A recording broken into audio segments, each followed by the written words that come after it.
Hello, good afternoon to all of you joining us today on Anchor Hour. It's good to have you. It's good to know that you are watching us. A very, very warm welcome to all of you. So, once again, my name is Aram Osusetre, and I am extremely pleased to have with me here our overseer, Professor Joseph Osafo Edu. Prof, you are highly welcome to this afternoon session once again. Thanks to our cherished viewers and listeners. Thank you very much. All right. So, this afternoon, we're discussing a very important aspect or a very important topic. We're looking at human temperaments. Hey, And the question is, why can't I understand you? Why can't I understand you? Looking at the temperamental differences. We know that everybody is different. If there was a situation, I would react differently and you would react differently. And day to day, our reactions or interactions with colleagues, workers in the church, even parents and children, among siblings, yeah. you realize that everybody is so different.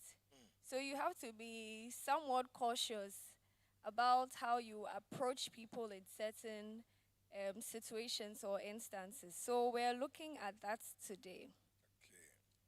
Okay. And our first question is, what is a temperament? And what are the different forms of temperaments that we have? Thank you very much. And so, once again, our cherished listeners and viewers, you are welcome. It's been a while, and we miss you. Well, so, Doc, when we talk about temperament, um, just think about temperament basically as your innate tone, emotional tone. Um, what is it? What is that thing that makes you feel like you are who you are? That differentiates you or sets you apart from another person. Um, if you were to be walking together with one of your friends and somebody did something, what is that thing that will make you hold back and say, just ignore? Whereas your friend or colleague may react. So this kind of innate emotional tone is what we call temperament. What makes you who you are and a bit different from, not a bit, but different from the, the other person. Technically, we, we have known that temperaments can be organized into two major dimensions. So we have those who are what you call extroverts and those who are introverts. Now, as a broad classification, and I'll just explain the differences. So, introverts are those who are a bit withdrawn, quiet, they don't talk much, they are a little bit moderate in the way they express themselves. They don't often um, um, show much of an energy. We wouldn't see a lot of energy, Yeah. in An them. They are introvert. a bit calm, Yeah. organized, quiet, deep thinkers. Those are the introverts.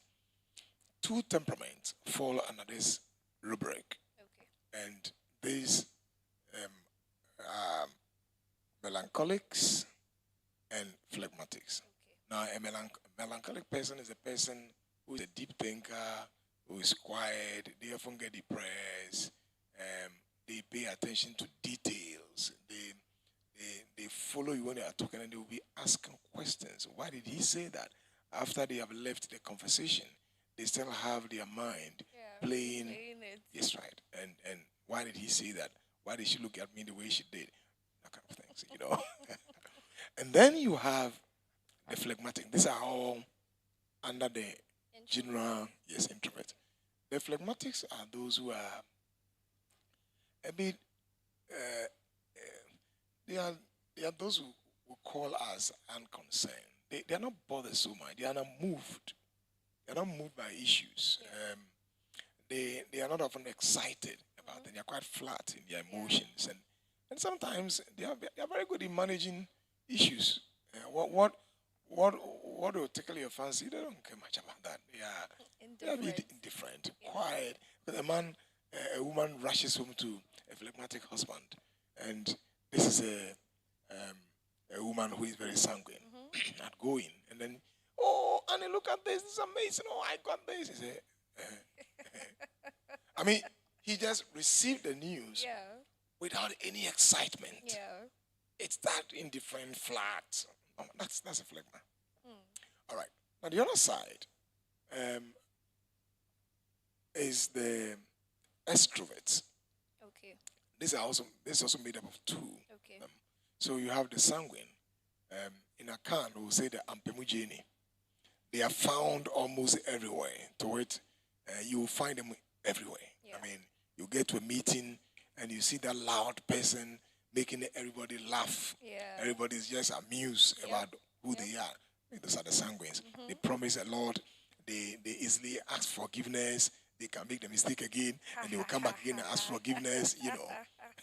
Then you have the cholerics, often temperamental, easily get angry, hardworking, blockheaded. They are focused on what they want to do. Nothing will change them. Very resolute, very fair. These are those who are the outgoing. So, but you see, the nature of our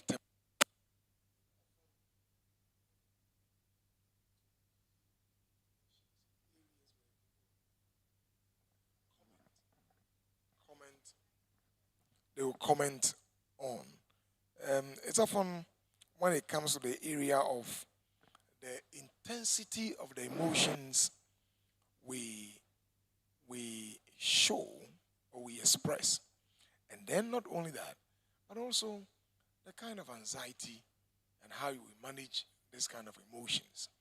So sometimes somebody will tell you, well, I know all of us have emotions, but the way sometimes she behaves or he behaves, I'm surprised. So you're talking about intensity about it. So that's what we call emotional regulation.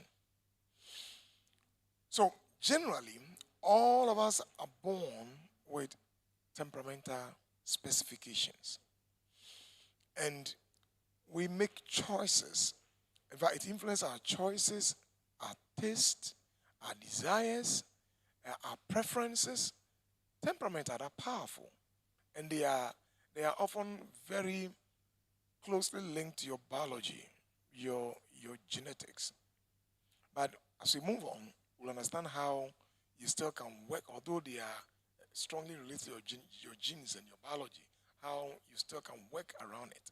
So that nobody says, well, I'm caught up in this, I'm stuck in this particular temperament, and I don't know what to do. I simply don't know what to do. My temperament is bad. There is no bad temperament. It's all about how you manage yourself.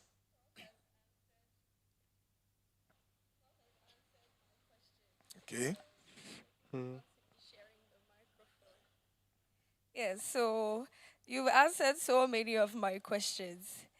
My next question was going to be, how do temperaments come about? So am I born with it? Am I taught to have a certain temperament? Okay. Do situations, my parents, as I grow up, are my temperament shaped? Or am I born with a fixed temperament that I end my life with? Thank you very much.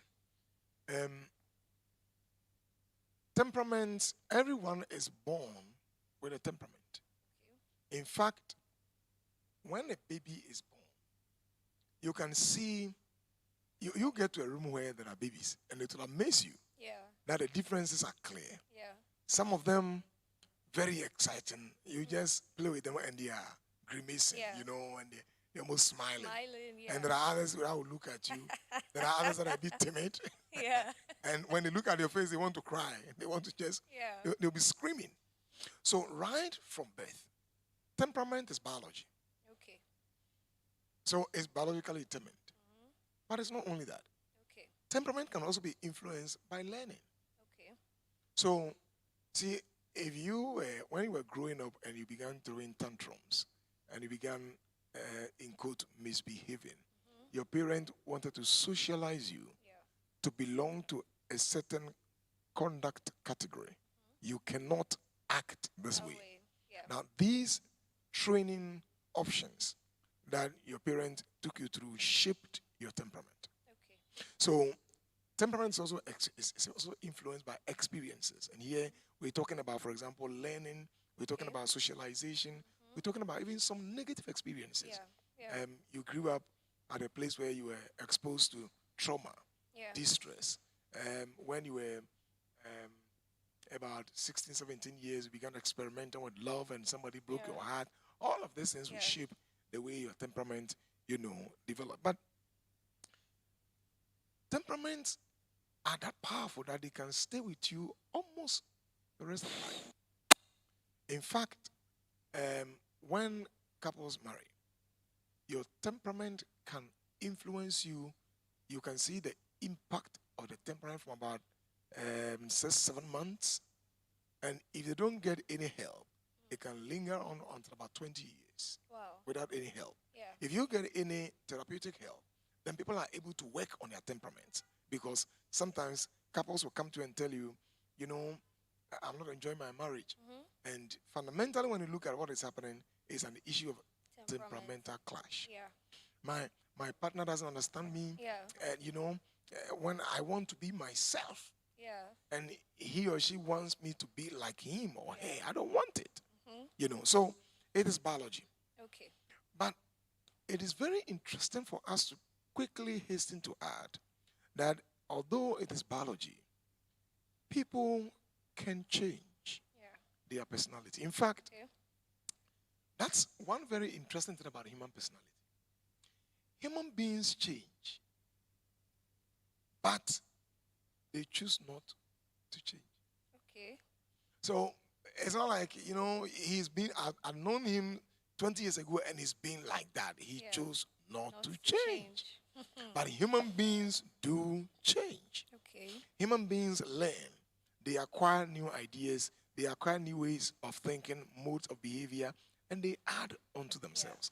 So people really, really change as they grow.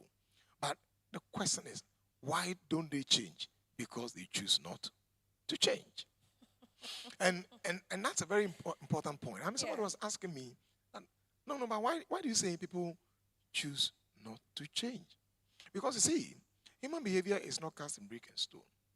Nobody can ever meet you and tell you that, Doc, I was born this way. I have an anger problem.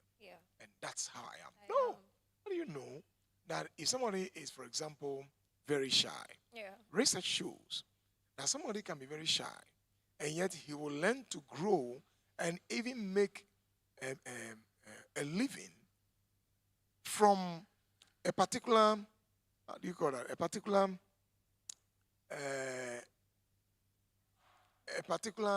I want a word to describe it. He can make ends meet from a particular profession. That is contrary to his shyness. to his shyness. People are very shy, and yet they have become politicians. They've learned how to talk. They've learned how to engage with others. So then, human behavior is a complex one. And one is careful not to say that people are shut up in certain biological prisons. It's not true. They change. Otherwise, as Christians, you cannot be talking about getting born again. Because if somebody is born a particular way, he stays like that for life. And I think it's an important point to stress. Yeah, that's true. Prof, when I started working after school, I've seen myself in some of the temperaments you've met. I'll not name it, but I've seen myself. And there was one of these old nurses, and she called me one day. She said, "Madam, you're not humble." And I was shocked. And I said, "Okay, mommy, please, why?" She said, "When you come to review your patients, you don't chat with the nurses. You just see your patients and you leave. And you're not humble." And I was shocked. In fact, that day I went to cry because she said she was going to report me and all that. And it came to me that I may not be someone who wants to chat when I go to work. I just want to work and go. But socially, You realize that you need those yeah, skills to relate. exactly. Hmm? So, And it's yeah, a very important point you have raised, because sometimes people will tell you, that's how I am. yeah, And that is not true. yeah, Anybody who is watching us this afternoon who tells himself or herself, that's how I am, please, you have to rephrase that. yeah, That's not what you are. yeah, In fact, Doc, if we believe in that, then none of us should be walking by now. And none of us should be talking by now. Because when we were born, we couldn't walk. And when we were born, we couldn't talk. yeah, But we have acquired language. We have acquired speech. We're able to talk. And even that, exactly. when you start talking, we still socialize you on particular words. Yeah, What to do, what to say, how to carry yourself about when you meet someone, how to greet particular, yeah, these are called registers, particular exactly. words to use in Yeah, particular places. So you can say, that's how I am. yeah, And again, much as the comment came to you as a very strong one, yeah, the point, the person maybe didn't know the best way of just telling you that, oh, madam, you have to learn how to, yeah, chat and yeah, relate. yeah, She was just referring to social skills. exactly. How do you acquire social skills? How do you attend to your patients with nurses and other matrons there, and then you attend to the patient and you leave? So she was just drawing your attention, Yeah, but didn't know how to just put that across. exactly. So it's a very important point Yeah, you have raised. yeah. Yes. And going forward, I realized that picking that attitude Mm. of being a bit more friendly and chatty, it actually helps. It helps Yeah, because you can't work in an island. at all. Yeah, so it really, really At all. helps. And that's very, I like the point you're bringing up, because I have heard people telling me, everybody should bend to my rule. Yeah, Nobody will bend to your rule. You live together with human beings. yeah, And you see, when you start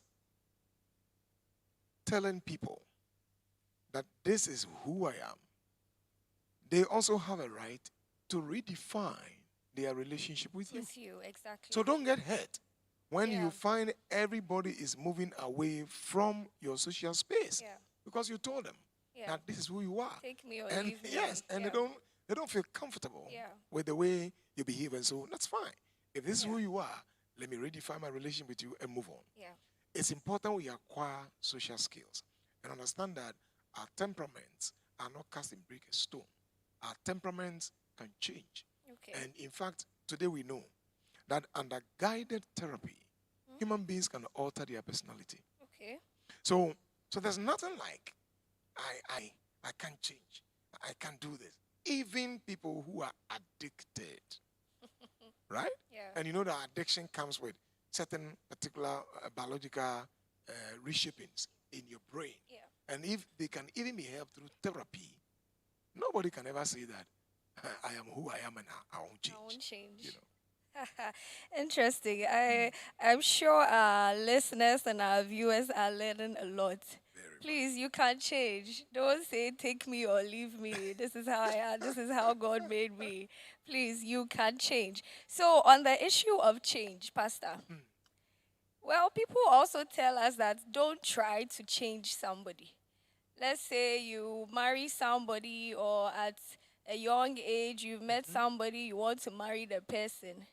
You want the person to mold and be malleable to certain things that suit your temperament. And the person also expects you to mold, or even in your job, you and your boss, or even in the church, your Okay. co-workers or parents and children. How much change is too much, and how much change is permissible? And when is somebody being unreasonable when they want you to change so much to fit their temperament or perspective? Okay. So, first, nobody should ever have at the back of his or her mind that I want this person to be like me as a condition for living together. It doesn't work like that. In fact, research shows that what actually attracted you to the other person was because the person was different from you, not because it was similar. Yeah. Interesting. But the interesting part of it is that Usually, you want somebody to fill the gap in Okay. your life. Okay. So you may be in the high energy type, Yeah. jumping left and right, and you want somebody who is very calm to Okay. just cool you. Or the opposite, you are the cool type, and also want to just come in there and hype you up and get you in the mood. Yeah, some energy. Yes. But the idea is not so much of wanting to have someone become exactly like you. It's not in the exactitude Okay. of getting somebody to be like you. It's in getting somebody who suits, who fills a particular gap. Okay. So the first point is that you make a mistake in telling others that, or in telling the person, I want you to be like me. It doesn't work like that. Number two, that is not to say that the person who is seeking to be in your company must equally say that, well, I've just heard that you can't change me. So I want to be who I want to be who I am. So you better take it or leave it. No. Leave it. The one who wants to be in your company is also looking forward that you will also fill a gap in his or her life. Yeah. So then, that person must also be ready to compromise. Yeah. To say, what can I learn from this partner of mine? Yeah. What is it that I have to add on to my life? So the Bible says that to your faith, add. Yeah. So to what you have known, add. Yeah. So can I learn something from this particular person? And so if you are the one who is all the time being called to correct something all the time, fundamentally, it reflects a certain sense of being very hard and not ready to change. And you see, when people are asking that change, they are not calling on fundamental change. Okay. In fact, most of the time, they are calling on making some amends and becoming malleable or tractable in particular areas of your life. It's not like they are looking for, a holistic, complete change. No. For example, some people may be asking their partners that sometimes you get reactive. I like you to just relax. When there are issues, take your time and let us discuss. That's all they are asking from you. They are not asking that fundamentally you should alter your temperament. Yeah. Sometimes it's about your choice of words. Okay. That when you get angry, you fly off the handle. Yeah. Any words that come to your mind, you utter them. You utter them. And he's saying that, look, when you get angry, just relax. Don't get overworked. You say, hey, you're not happy. Sometimes he's a gentleman. Yeah. And, he is reading meanings into so many things. Maybe he's, for example, a melancholic, deep thinkers, all the time trying to go through and analyze issues. And so after you have had discussions with them, they just go back and they regurgitate what did he say. And the partner tells you that, look, I think that take things on their face value. I didn't mean all of these things. Yeah. You are prying too deep into this. And then he says, no, you can't change me. No, that's not the point. So you see, you have your global self. Yeah. And then you have specific areas of the self that need adjustment. Okay. We are not asking you to make changes in the global self. Okay. We are asking you to make changes in specific areas of the global self. Yeah. If you want to be able to live with another person, that is what we're expecting you to do. Okay. So that's number 3. Okay. Then the fourth point in this is that, you see, yes, we can change people. But we are not also expecting people to remain the same the rest of their lives. We want to see that this is Doc. We've known him to be like this. But over the period, wow, he's changed. I mean, you look calm, I am a choleric person, for example. Okay, really? But yes, you see, you are surprised. I'm a choleric. Yeah. And when I was growing up, all my friends who didn't see me beyond age 16 still have a certain perspective, different picture, and a picture of who I am. Okay. Very hot-tempered, hard, strong. Aggressive. My energy is still there. But my aggressive nature is completely toned down. Because as I grew up in life, I realized that no, you cannot continue to be aggressive all the time. Yeah. Sometimes it pays to be silent. As we often say, silence is golden. Yeah. You don't need to have this dog-like, type of temperament all the time backing at the issues. No. Yeah. Sometimes you have to be more of like a cat. You look at the issue, you just walk away. You don't need to be talking about certain issues. And I've learned a lot because by age 16, I'd had a pastor who did an analysis of my temperament and told me who because I was a very hot-tempered young man. And I began working at it, what they call spirit control temperament. Okay. Everyone should get Tim Lai's book on that and read. Okay. Your temperament was given to you by God. But the Spirit of God can control the temperament. Exactly. And Paul was a choleric person. You could see. Yeah. But God controlled that. Yeah. At a point, he sacked John Mark. Yeah. But years after, he said, bring John Mark to me because he's useful for me in ministry. Yeah. He's learned his lessons that you don't throw people away. So you too, don't think that this is me. I have come into this relationship and marriage, and my partner, I want you to understand that this and that and that and that, I won't change. You can't talk that way. Yeah. You can't tell your partner that you would have to. Yeah. And, Doc, I have repeatedly said elsewhere that whoever you are, marriage will challenge you. You can be the one who calls fire from heaven. Elijah-like anointing. You can be the one whose bones can raise the dead. Elisha-like anointing. You can be the one who can speak face to face with God.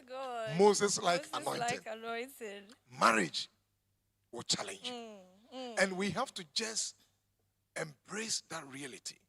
That when I'm coming into marriage, I'm coming in to coexist, to build a life, to build a future with someone who does not necessarily share my temperament.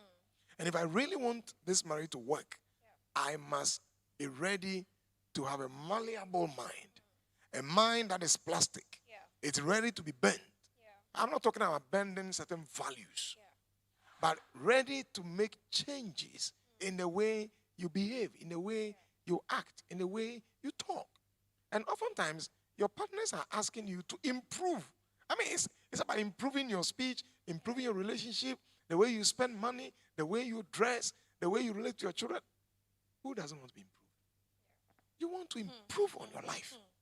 So yes, you cannot change people. And I have told people who will tell me, man of God, I know my partner has this anger problem, and when I marry him or her, or if we marry, I will change him or her. Please, you can't do that.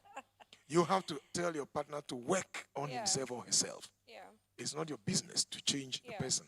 That particular anticipation and aspiration that you want to change may not work, and you will feel very, very downhearted. We're learning a lot today. I'm learning so much. I hope you're learning so much too. So, Pastor, we've mentioned two broad umbrellas. That's the introverts and the extroverts. And then under each, so under introverts, we have phlegmatics and melancholics. And then under the extroverts, we have the sanguines and the cholerics. That's right. Can I have all of these? Oh, what is the maximum? That's a good one, eh? What is the maximum that I can have? Ooh. Can I have all of this? Yeah. Okay. Let's try and explain this. Okay. So first,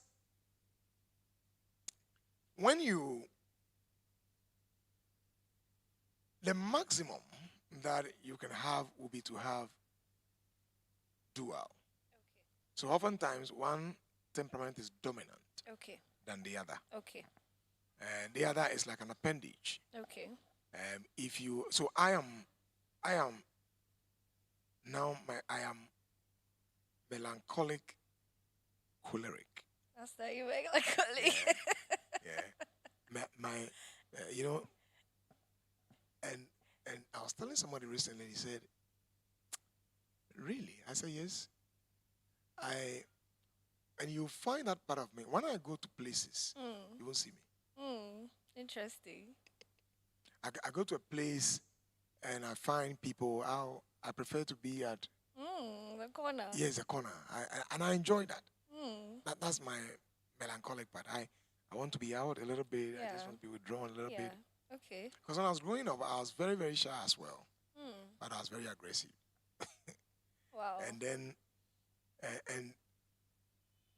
but if you went to a place together with me and my wife, you will see the difference. My wife is sanguine, blood-filled sanguine. And so we get to a place and you see her quickly. Yeah. You will notice her. You won't find me. Yeah. So my cola, when I was young, my cola was a bit behind. It was more of an appendage. Okay. But when you push me to the corner and you ignited it, it can take 2 days. I like. Until my father called me and said, son, you need to work on this. Yeah. Then along the line, I saw that I was getting a bit more choleric than melancholic. Okay. Now that when I analyze those days, I was getting bullied. Okay.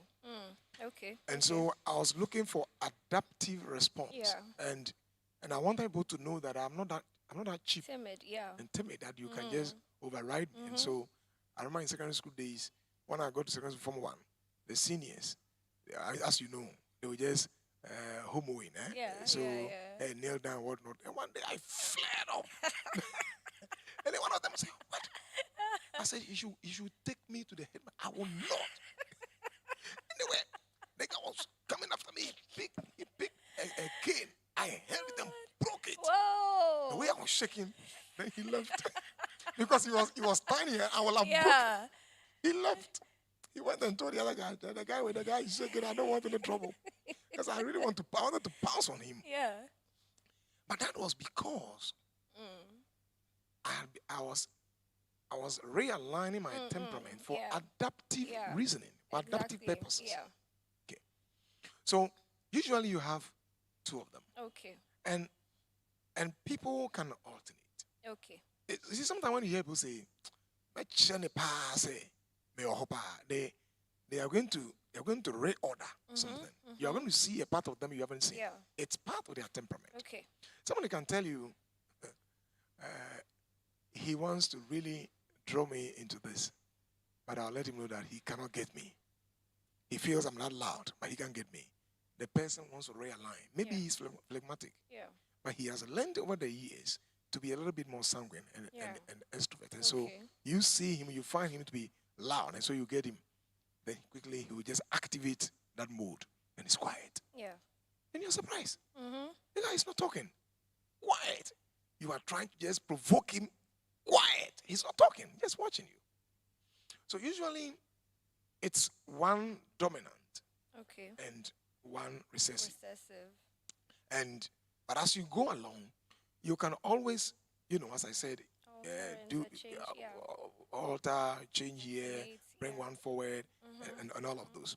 And another quick point in this regard is that, so sometimes if people have a problem noticing or identifying your temperament, it means that you have been so well in regulating it that it's been difficult for others to know that this is Aram's temperament. Sometimes you cry, sometimes. Somebody asked me one day, say, you look like you are sanguine. Then he said, until I met you one day when somebody was misbehaving and I saw, you are choleric. Yeah, choleric. He was confused. Yeah. And then he said, no, one time too, I was with you somewhere and then somebody was talking. You just walked away. And I said, oh, okay, maybe spirit control. Yeah. And that is a fruit of the spirit. See, the fruit, the Bible says that, and against such there is no law. Yeah. In other words, the fruit of the spirit can help you mature and regulate so well your emotions. But sometimes it's so difficult for somebody to just see the exact kind of temperament you have. Yeah. Because you have risen above human law. The Spirit of God is helping you to control yourself. Even when you are very angry, you can just walk away, just spend some time, think through, and then just get better. So that's what I can say about that. Amazing, amazing. So we always have a dominant one and a recessive one. That's right. And based on situations, challenges, one can resurface, one can go into the background, That's and right. then so and so and so. Great. Pastor, I want you to address parenthood. Okay. If you have 2 children or 3 children, how do you make sure that you are bringing them right, addressing them right, to suit the different temperaments? So I say, why aren't you like your sister? Why aren't you like your brother? Yeah, always this way. Yeah, always this way. Very good So point. I want you to address that issue. Very, very good point. And that's a mistake we often make. A few days ago, I was talking to someone, and I said to him that the problem we have is that we always want others to fit into the mold of other temperament we feel comfortable. Okay. And that's dangerous. Yeah. Usually, when you find a particular temperament comfortable, it's because it resembles your own. Okay. So you feel comfortable with it. Yeah. I mean, I've seen people who tell me, maybe you'll be eating them in to wait somebody who is very quiet. I don't like it. Yeah. But how can you be there and be quiet? I mean, you have to talk. It's because that person is outgoing. You are outgoing and you enjoy. You think that everyone should be like you. That way. The variance and the variety we see around is because in the wisdom of God, and the world cannot be ruled by just a particular temperament. God has various sides and dimensions. Okay. So as parents, what you have to do is to identify that this particular child of mine has a different temperament. Look, I got a parent who told me one day, I'm getting challenged by one of my sons. I said, why? He said, on Ferrini Penim, to wait, he doesn't care how he addresses people. All my other kids, when they are coming to you, that they want to use some kind of, means of getting to you and talk to you, but he will speak to you straight. Plain. Plain. Daddy, what you did, this was wrong. Yeah. I mean, you should have done it A, B, C. I don't think I like it. Please, I've told you. And he said he doesn't like it. So I challenged him. I said, listen, your boy is telling you that there are various temperaments. And he's telling you that there are other sides to issues.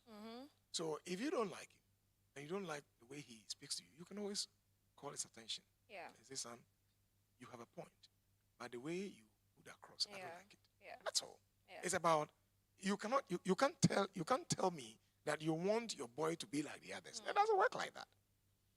There's still a way of being upfront in telling people what you don't want. You want to draw the attention. There's a way of being frontal and still respecting. And so parents should know that. First, you should observe your child. Okay. Secondly, respect their unique features. Okay. Some of them are shy. Of course, there is what we call pathological shyness. When the child is overly shy, you help them. Yeah. You guide them. You don't have to be shy. Just talk. Yeah. You don't tell them now what they were born and you don't know anything and look at you. No. Yeah. Okay. Then number 3, avoid comparisons. Why is it that you are not like your sisters?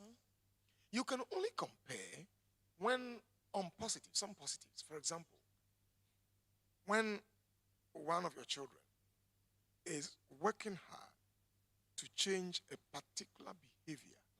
So, for example, he doesn't know how to talk. He opens his mouth and words are flying from everywhere. Then the child is learning to talk. Yeah. He's learning to converse. He's learning to respect in his conversation. Now, if you are drawing your other child's attention to that, that is a very good comparison. Okay. You're just asking him that, look, Yeah. your brother is learning, and I want you to just follow suit. Yeah. That's fine. Okay. But don't be comparing them on particularly unique qualities. Okay. This one is very loud. Mm-hmm. That one is a bit withdrawn and Okay. quiet. And you say, you want the one who is quiet To be loud. No, it cannot be. Or you want the one who is loud to be quiet. It cannot be.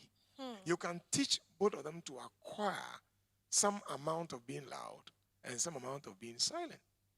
Life flows on various dimensions. Then the fourth thing is that be careful not to reward one child over the other. And this is the kind of behavior and temperament I'm looking for. That's my boy. My real son. That's my real son. Come on, you look like daddy. And sometimes parents will do this and say, he looks like me. Yeah. Come on. Where do I remember? Me papa, no, that's my father. That's my son. Yeah. He gave it to them. That's me. And then the others, who are they? Yeah. But we always forget that all our kids reflect a certain dimension and size of our own temperament. Some can have your almost exact temperament. Others will have a bit of it. Some will have a quarter. Okay. Some will look like your grandfather. Yeah. Some will That's look true. like one of your sisters. Mm-hmm. Because don't forget, there's biology involved in there. Yeah, exactly. And then you say,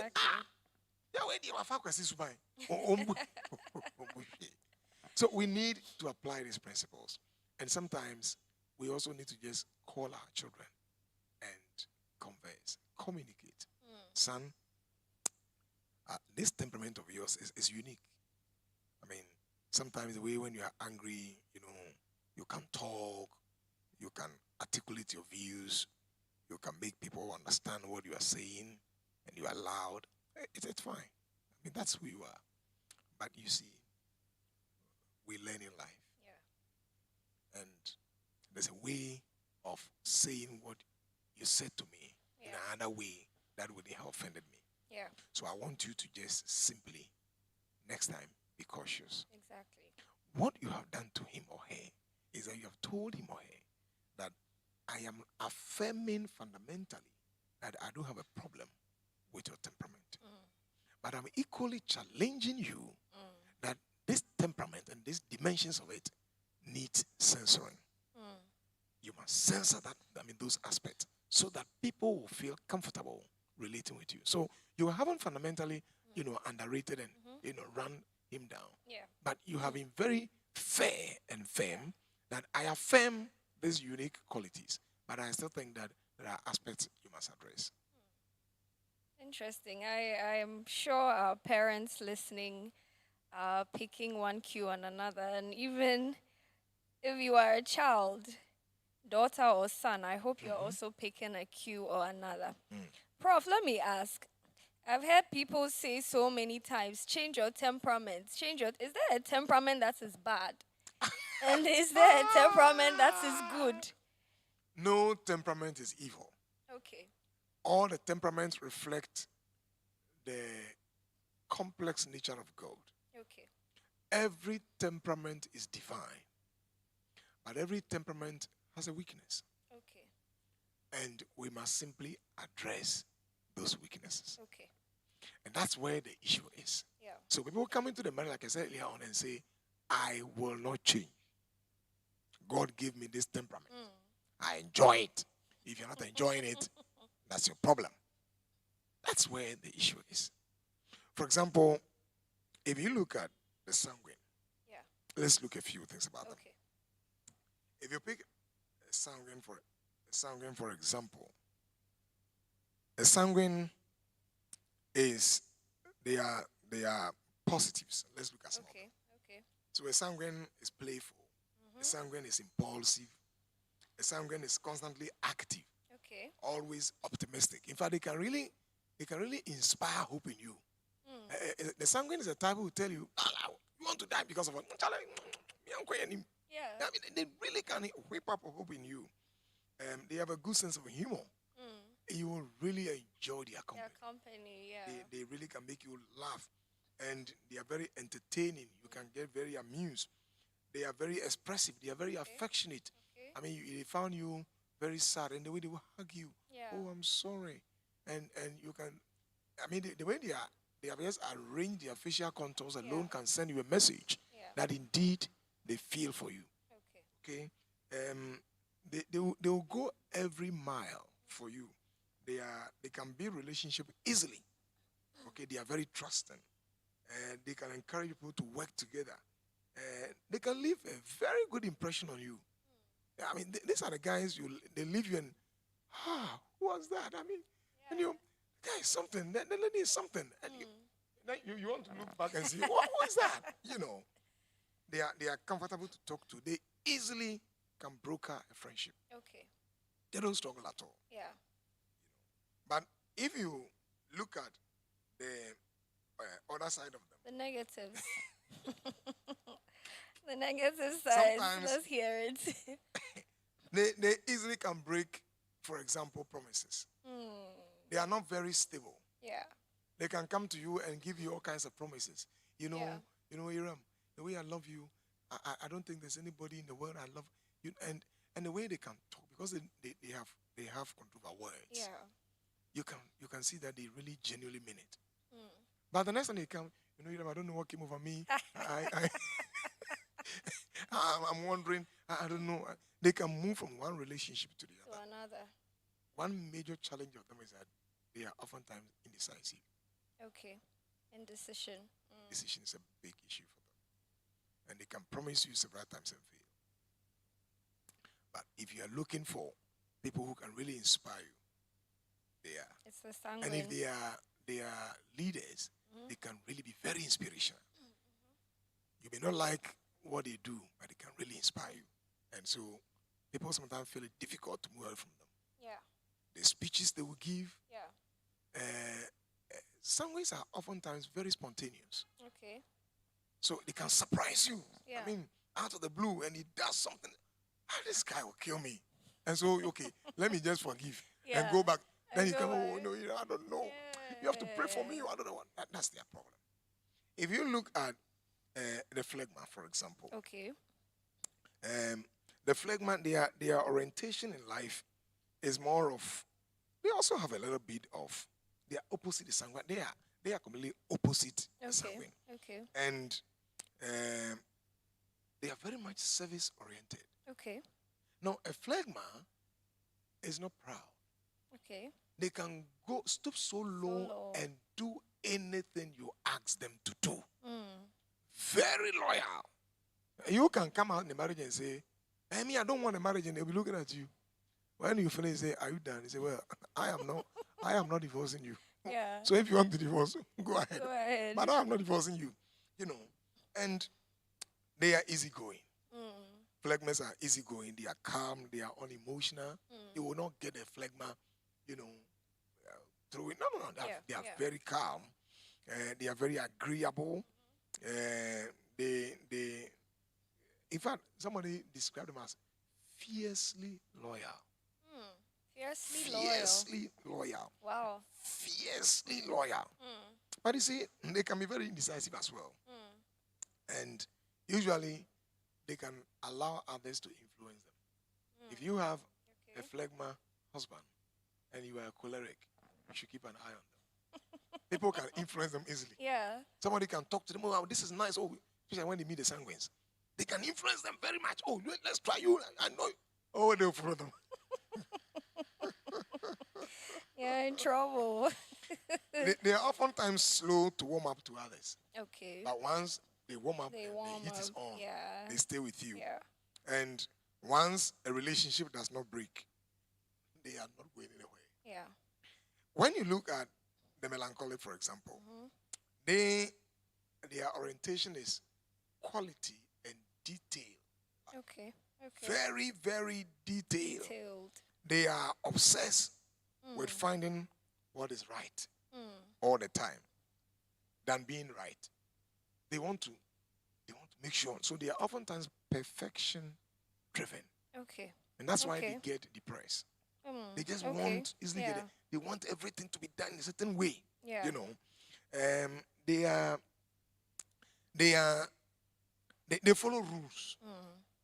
You will never get a melancholic breaking a rule.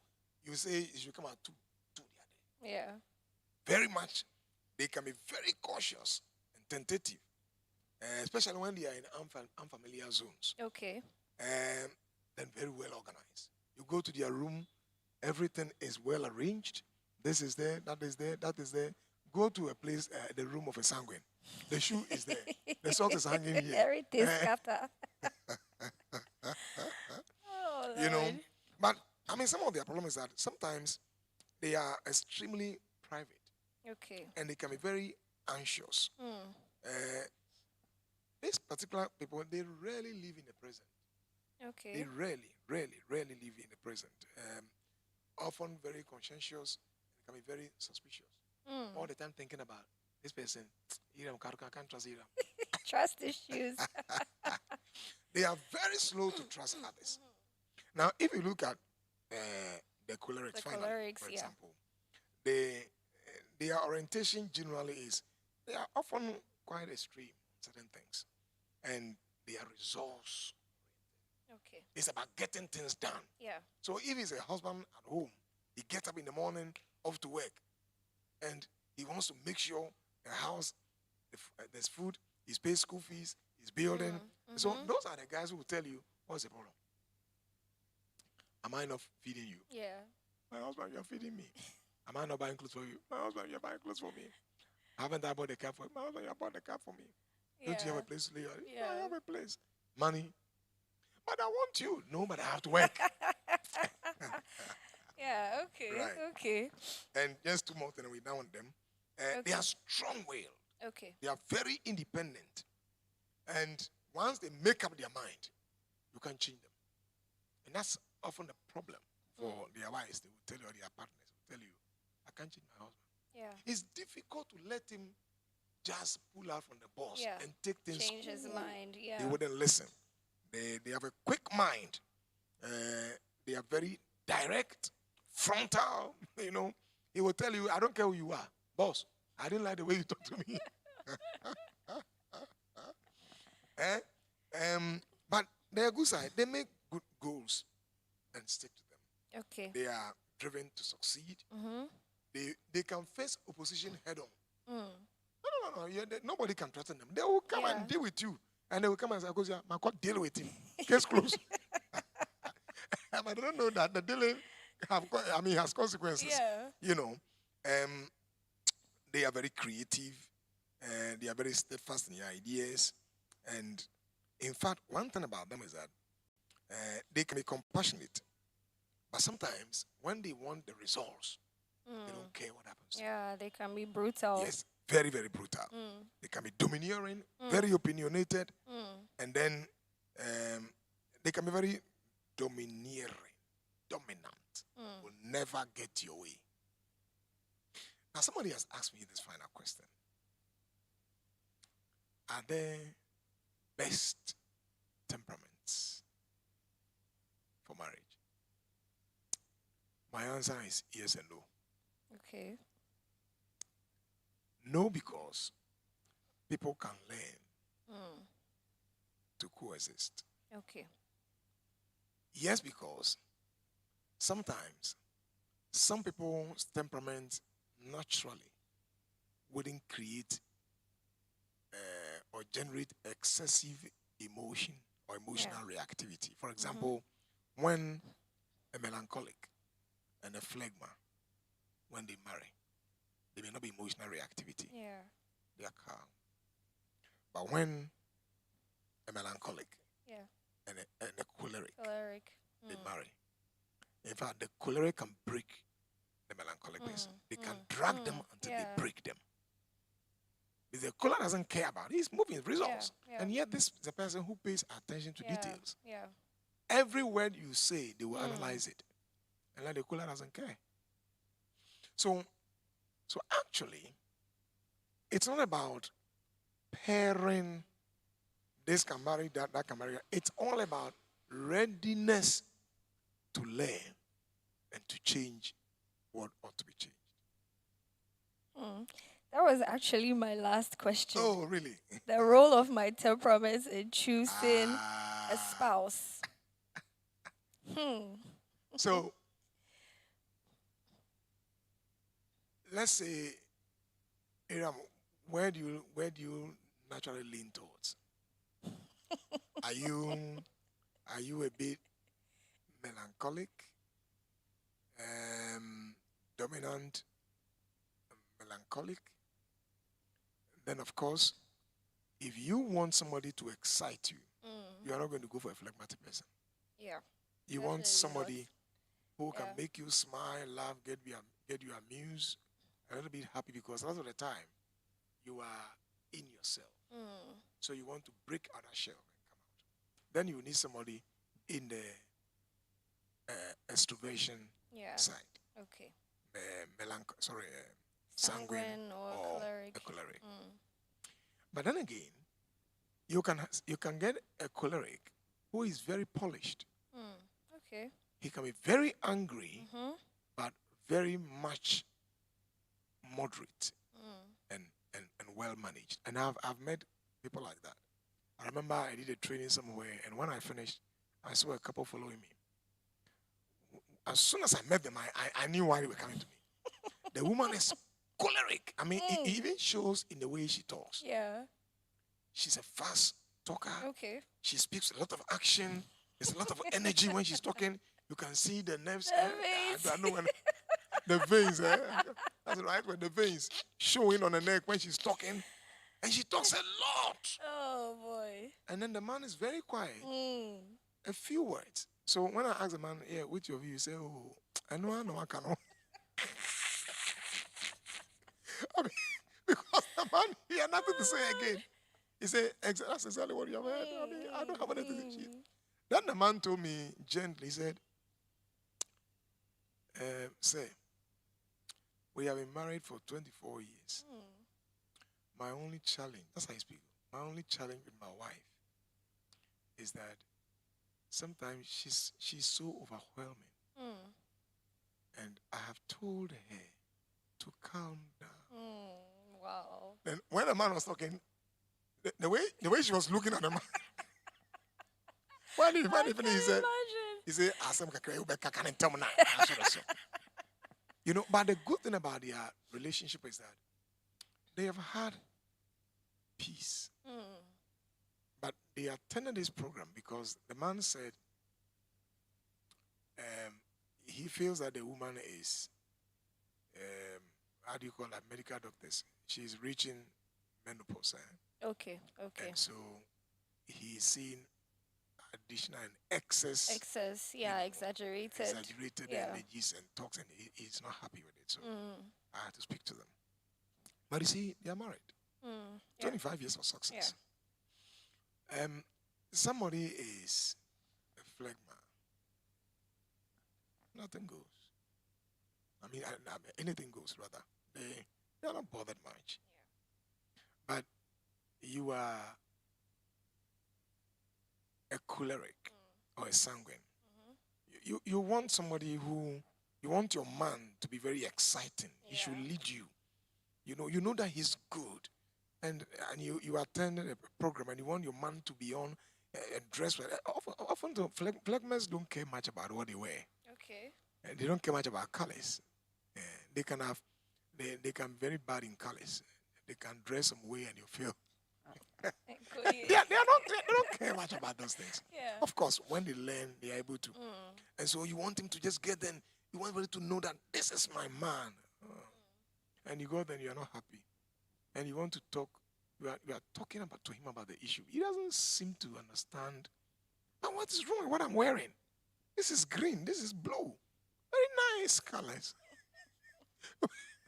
And so in my 20 years of therapeutic experience, I have seen that it's not about matching temperament. Okay. It's about matching attitudes to learn, to grow, and to change. Matching attitudes to learn, to to grow, grow, and and to to change. change. So if people are ready to just learn, grow, and change, they can marry anybody of any of this temperament. Wow.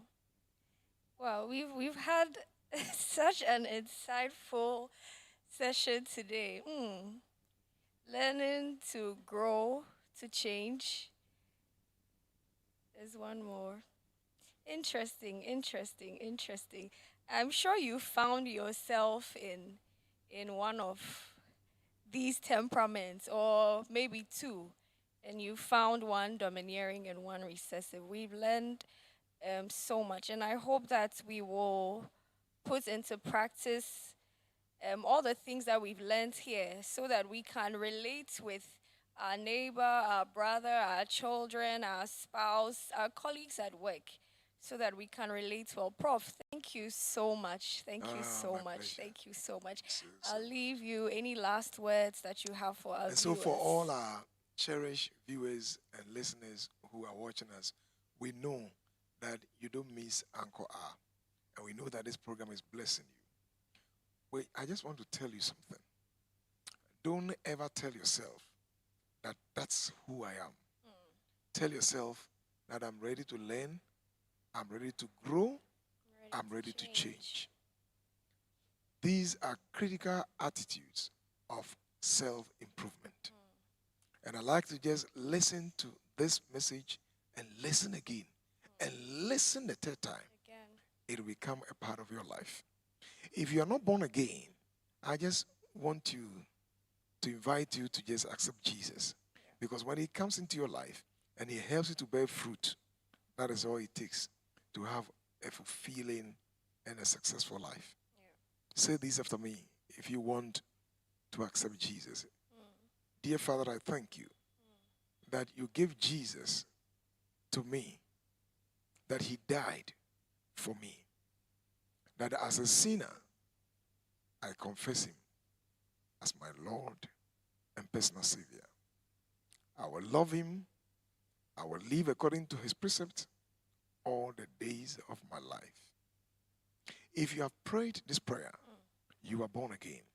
Amen. I'd like you to look at the address and all our social media handles. Follow through. Come over. We will help you grow your faith and walk in Jesus. If you are far away from us, look for any Bible-believing church and go there. They will help you grow your faith in Christ. This has been Rhema Worship Centre with my able host, Dr. Aram. Hopefully, next week, we are coming your way, same time, afternoon, with another exciting topic. Don't forget that Christ is still with you. And until then, I pray with you. Father, bless this one and keep him or her safe and sound. In Jesus' name. Until we meet next week again, the Lord bless you. Shalom, peace, and life to you all. Bye-bye. Bye.